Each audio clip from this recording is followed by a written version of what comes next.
ALS, Alternative Learning Systems.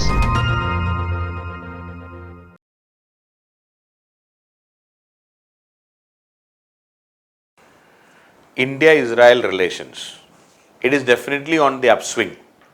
And in fact, a major breakthrough came in 2017 when our Prime Minister Modi visited Israel and dehyphenating or rather changing or rather disconnecting it from the Palestinian cause. He did not visit Palestine at that time and he made a separate visit to Palestine. So he made it very clear, or rather India made it very clear that we are not going to link our relationship with Israel with respect to the concept or the problems related to Palestine and other things. Then in return, Prime Minister Benjamin Netanyahu, he visited India in 2018 January.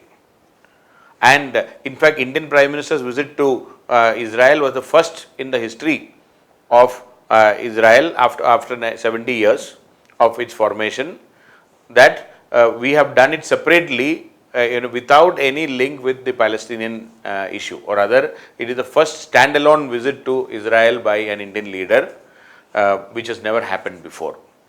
And Prime Minister Modi took all the initiative to redefine the relationship between India and Israel, and definitely we have a lot of advantages in dealing with Israel as a progressive Western country, we can say. But at the same time, Israel is in the eye of storm because of the Palestinian issue. Israel was formed because of a UN resolution in 1948. Then, at least 2/3 of the Palestinian territory, or rather, which is otherwise the Palestinians who are living there, now forcefully a new country has been created on them. The Muslims, the Arabs who are living in that region were denied of their basic rights when Israel was created in 1948. But at least it was created through a UN resolution. But in 1967, through the Third Arab-Israel War, Israel captured the rest of the Palestinian territory, including the West Bank and the Gaza Strip, and even the East Jerusalem. They captured it completely, and it is occupied by them. And the poor Palestinians, who are the original inhabitants of this region, have nowhere to go. They are under the mercy of this Israel. So India, being a third world country and the champion of the third world countries and the rights, we have an anti-colonialism, anti-imperialism as a policy. And we strongly opposed the Israeli occupation, and we became the champions of the Palestinian cause. But since then, things have changed. 1993, there is an Israel-Palestine peace accord. The Oslo Accord was there in 1993. Since then, India started improving our relationship with Israel. And earlier, in 2000 also, during the previous BJP government's time, the then Israeli Prime Minister visited India. And then, now this is the first time where, or rather when Prime Minister Modi came to power after 2014, in 18, this was the second official visit by an Israeli Prime Minister to India in 2018.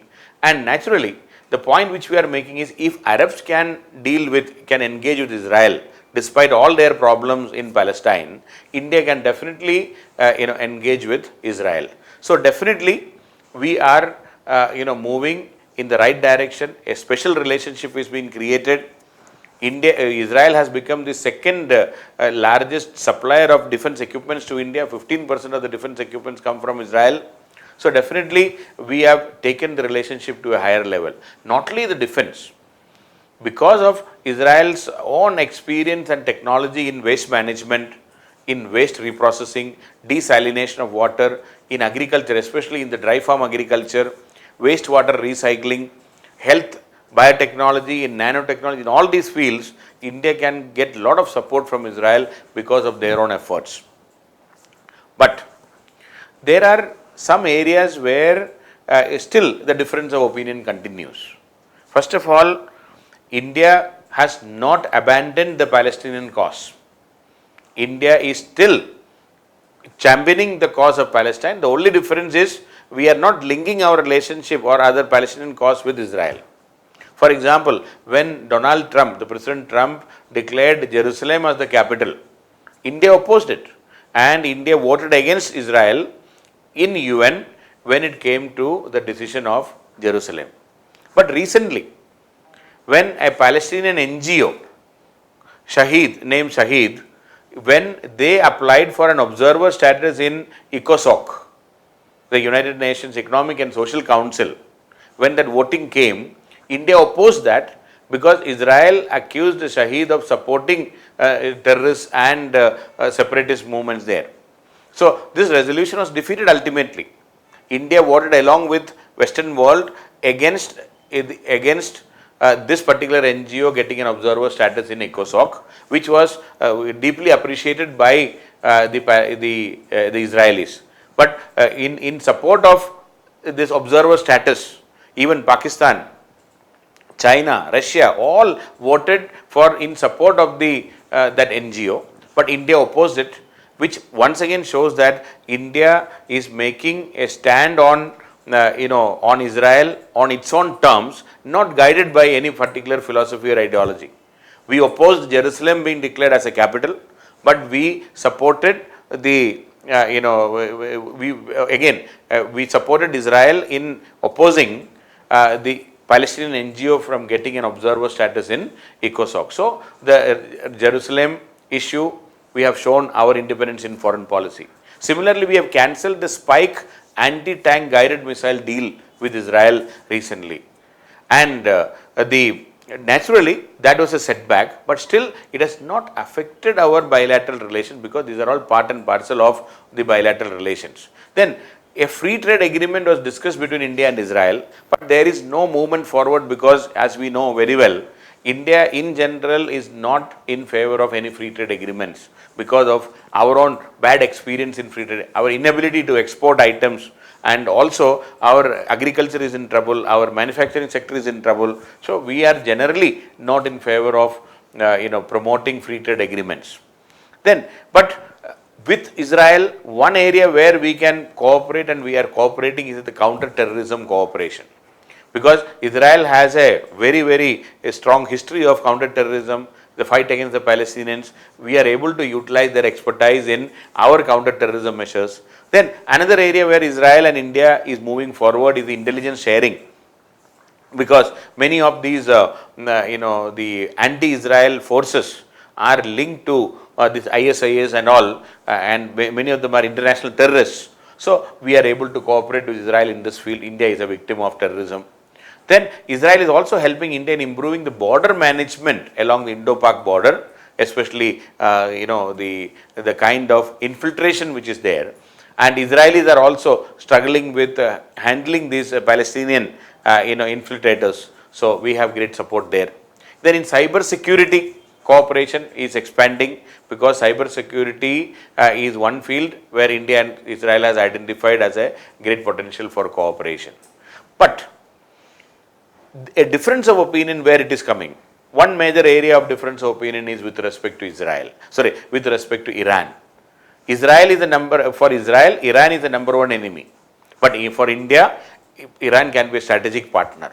So now there is growing appreciation and understanding even in Israel that Iran should not be a bone of contention between India and Israel because our own interest, because our interests are different from the Israeli interests. So definitely Iran will be a bone of contention, and how to deal with Iran is still, there is no agreement between India and Israel. Also, China will become another important factor in future because slowly Israel-China relations are improving.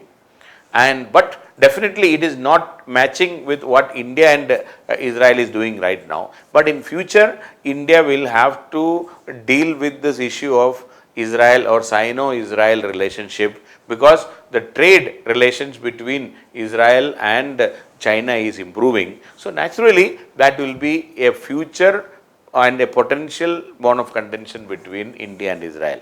On the whole, definitely, there are a lot of advantages in dealing with Israel because of their technology, because of their expertise in water management, dry farm agriculture, aquaponics, hydroponics. then dealing with terrorists, dealing with the border management, and high-end radar technology, missile technology, and the defense equipments.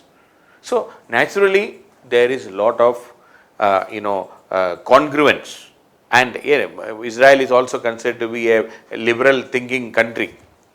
But at the same time, we should not be displaying we cannot be overjoyous about India-Israel relations also.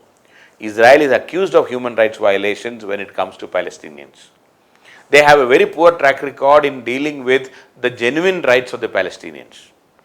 Israelis are occupation force in Gaza Strip and West Bank and in East Jerusalem. They are not doing justice to the Palestinians. Their track record is very bad in this regard. They are even accused of using chemical weapons against Palestinians in Gaza Strip. So, Israelis have their own shortcomings and drawbacks. And Israeli occupation is fundamentally against our basic principles of non-alignment and our very concept of anti-colonialism and anti-imperialism. So, with Israel, we can have many, we can identify many positives in dealing with them. But at the same time, ideologically, if you are looking at idealism as our foreign policy, Israeli relationship cannot flourish beyond a point. It is more of a realism which we are following when it comes to Israel. India cannot undermine our well-established foreign policy objectives and principles.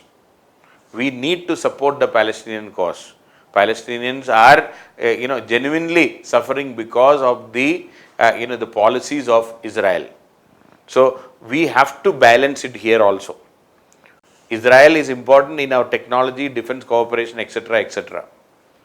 But when it comes to our larger goals to be achieved, if India needs to be a leader of the third world as well as a leader of the world in future, we need to stand by the cause of the Palestinians, because Palestinian rights are completely smashed and human rights have been violated completely by Israelis in Palestine.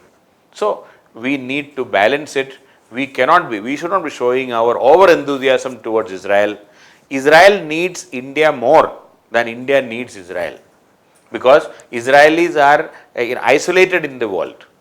No country in this world want to deal with them that openly because of the Israeli track record vis-a-vis Palestine. They are not even taking steps to resolve the problem in Palestine. Palestinians are asking only their genuine rights, which have been completely denied. So India should realize that world is watching, and India cannot be over enthusiastic with respect to Israel. But at the same time, yes, we need to deal with them. Let us be pragmatic, no issues with that. But that should be in a very muted celebration when it comes to Israel should be there, because the rest of the world is watching. If you are standing along with Israel and if you are seen as an ally of Israel against Palestinians, whatever image we have cultivated in the world, in Africa, in rest of the Asia, in the third world countries, in the Muslim world, everywhere, we will be, our image and our whatever image we cultivated, it will dent our image. We should be extremely careful about this. So India-Israel relations are in the upswing. It's a strategic thing, but it should not be seen as at the expense of the genuine cause of Palestinians. If we can balance it, it will be a great foreign policy victory for our Prime Minister and the present government.